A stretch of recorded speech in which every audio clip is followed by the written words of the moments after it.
Hey guys, it's me, ATL Fat Divas, and guess what I'm gonna do for you today? I know a lot of folks been doing everything with oxtail, egg rolls, oxtail this, oxtail that. I got one for you, but it's not oxtails. I want to show you guys how you can make a fake oxtail meat, but you're gonna use one ingredient that a lot of people are not using and utilizing. I'm gonna use neck bone meat. That's right, I said it, neck bone meat. So before we get into this video, I want you to like, comment, and share this video. When I say share, run, do a flip, cartwheel, all that good stuff, because this is gonna change your mind. When I say you can use this same recipe and cook it like oxtails and serve it just like you make oxtails, but you're gonna use a cheaper meat that has just as good flavor and the richness as oxtails, but less the price as far as money-wise, because oxtails are ridiculous. I mean, they want so much for oxtails. I've seen them for like $75 for a family pack of oxtails. Are you kidding me? I'm gonna show you how you make a grilled cheese neck bone caramelized sandwich. Yes, I said it. Grilled cheese neck bone caramelized sandwich, and it's going to be delicious. So I'm going to show you how to prepare your meat, and then I'm going to show you how to go ahead and make a grilled cheese. Okay, it's just a grilled cheese with neck bone meat, set up oxtail. That's all it is. So what we're going to do is, for me to cut down time, because neck bones, if you're familiar with neck bone, it takes a minute to cook them down and for them to get tender because they have a big bone in them. Okay, so it's the same process you do oxtails. What I did with my meat was I, got the meat, I washed it, put a little vinegar on it, let it sit in the water, drained it off, seasoned my oxtails. And what I did was, my neck bones, see, got me saying oxtails. I seasoned my neck bones with the oxtail seasoning. And you get that in the Jamaican aisle or your international market, okay? And then I use salt. I use salt and pepper, little garlic.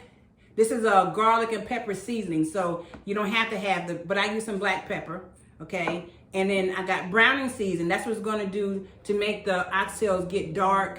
Most people that make oxtails, they use the browning season. So I use the browning season, okay? So I use this.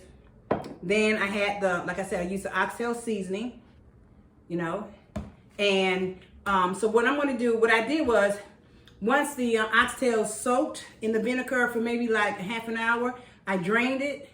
I took the oxtails, put them in a Ziploc bag, and I shook some of this on there. All my seasonings I put except for the browning, okay? And then I got a frying pan, and I put a cup of flour inside the bag with the oxtails. Look, I'm still saying oxtails, the neck bones. And I shook them with the flour, and I let the grease, maybe about a half a cup of oil in the frying pan. And all I did was brown the neck bones on both sides, took them to the side. And when I finished all the neck bones, I put them in that same pot again, and I put the beef flavoring, and it comes beef, chicken. You can do chicken if you want. I just use beef because I wanted to have the same flavor as the oxtail, so I use the beef flavoring. I use about use 2 cubes at first, because once you put too much, you can't take it out. So use 2 cubes to cover your neck bones, okay? And then you're gonna put about 3 drops of the browning liquid inside of the pot, and you put a top on it and you let it boil until it gets tender. If you know anything about neck bones, they have to boil for a while. I say they're gonna have to boil for probably about 1.5 to 2 hours, depending on how low you got them on your stove. But mine came out fell off the bone. So let me show you what they look like once they finish cooking. You're gonna have more than enough to save. So the meat look just like oxtail meat without the bone. And it has such a great flavor. And you're going to have more than you need. So I would say make a couple of sandwiches, save the meat, put it in a Ziploc, put it in the freezer, and use it for something else to put with oxtail, neck bones, and rice, or whatever you want to do with it. But you're going to have plenty of meat. So this is what I came up, this is what I use. I'm not using all. I'm going to make this will probably make 2 nice sandwiches, maybe 3. Okay, guys, this is part of the recipe. You got to have a garlic butter. So we're going to be using Texas toast, but I'm going to make my own garlic butter. And all that is some butter that's been softened, a little bit of garlic, just a little bit, and then some parsley.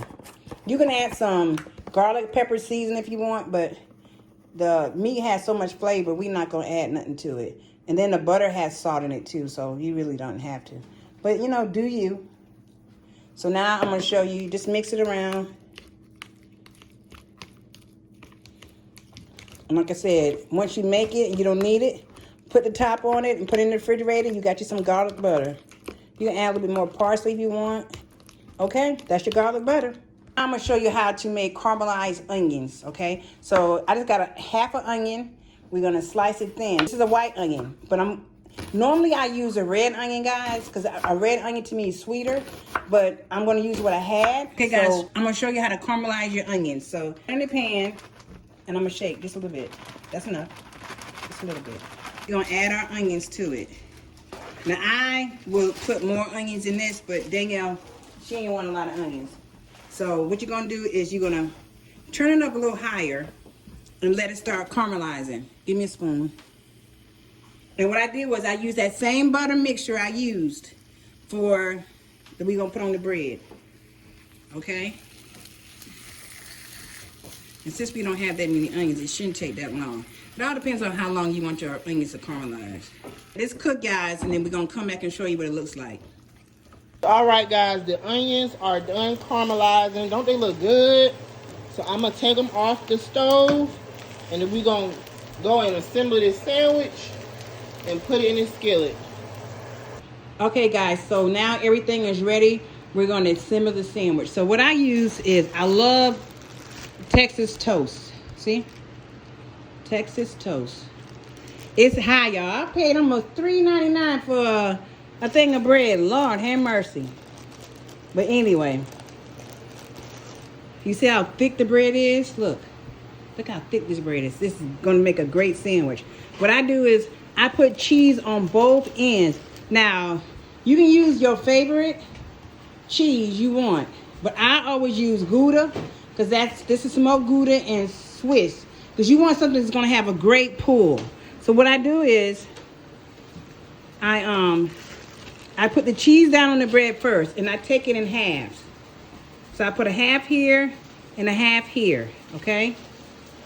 That's a Gouda. Then I get my Swiss. I put a half here and a half there, okay? Then I take my meat. And what I do is I put my meat in the microwave or warm it up prior, so then it won't take as long to do what it need to do, y'all. Because you're doing with cold meat and and make sure you got the bones out, because I got another bone in it, but it's okay. I'm gonna put some caramelized onions. Not a lot, just a little bit.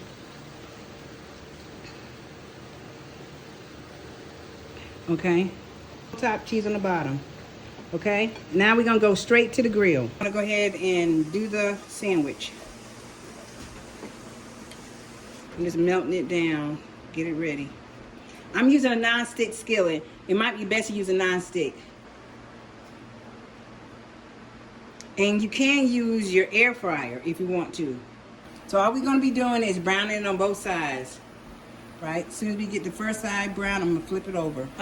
What I did was I put a little bit of, I think I put a little bit too much garlic in, and it's sticking to the non-stick skillet, and it shouldn't. But just be careful with the garlic. And you might have to add a little bit of oil, but I think you could probably do the same recipe in your air fryer. So then you don't have to do all this twisting and turning. And then what I did was, I'm going to get the lid. Give me the lid, Danielle. And because it's such a thick bread, now you can use regular bread if you like, The regular bread probably wouldn't take long, but what I did, I put a lid on it so it can kind of like cook it within. So the meat is nice and warm and everything is going to melt at the same time. Okay guys, we're about to try our Neckbone grilled cheese sandwich. Mmm.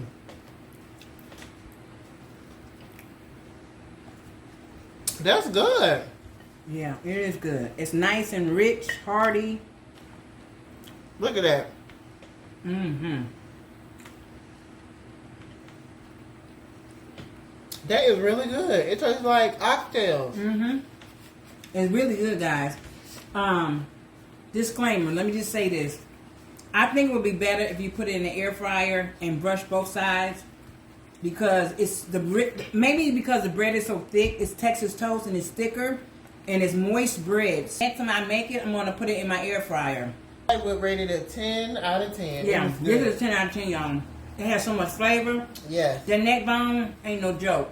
You want to alternate meat for your dinner or your family to try, definitely use neck bones. You'd be surprised what you can do with it. You can actually do neck bones and take the meat off the bone and make stew out of it, okay? Instead of using stew meat, because stew meat is expensive too, especially if it's pre-cut up, okay?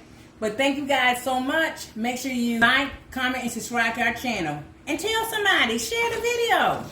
Okay, grilled neck bone, grilled cheese sandwich. What? We did it first. ATL Fat Divas. We love you guys. Bye-bye.